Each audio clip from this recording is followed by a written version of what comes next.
నీకు మాత్రం మంచి పరిమళాన్ని అందించే పువ్వుల్ని ఇస్తున్నా కదా బా.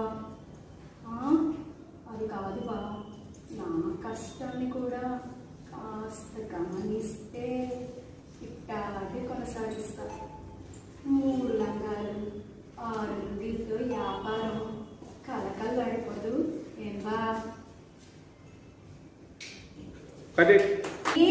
ఏమండి ఓయ్, నేను పిలిచేది వినిపిస్తుందా మీకు? పొద్దున పక్కింటి మనజాక్షిని ఏమడిగారు మీరు? ఆహా, ఆ మాట కూడా నా నోటితో చెప్పిద్దామని చూస్తున్నారా? ఏమిటేమిటి, ఆవిడ జుట్టు పొడుగ్గా నల్లగా మిలమిల మెరిసిపోతుంది, ఏం షాంపూ వాడుతున్నారు? ఇదేగా మీరు అడిగింది?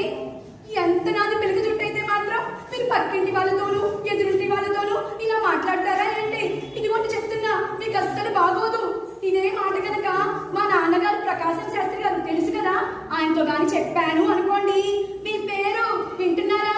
మీ పేరు అగ్రహారంలోను జనాభా లెక్కల్లో నుంచి తీసి పడేస్తారు. కుదురుతుంది తిక్క మీకును మీ వ్యవహారానికి. అర్థమవుతుందా? అసలు ఈ మొగ్గ కుంకలకి ఏమవుతుంది పెళ్ళయ్యాక?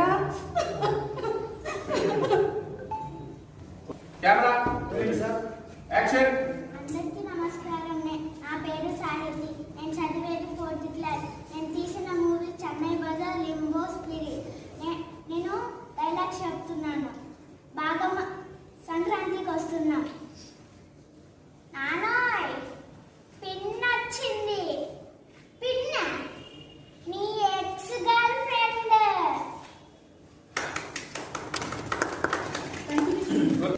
మా అమ్మతోనే కదరా డాన్స్ చేసింది. ఏదో మీ పెళ్ళంతోనే డాన్స్ చేసినట్టు డిస్కషన్ ఎంత వేసిన కొడుకులారా. ఓకే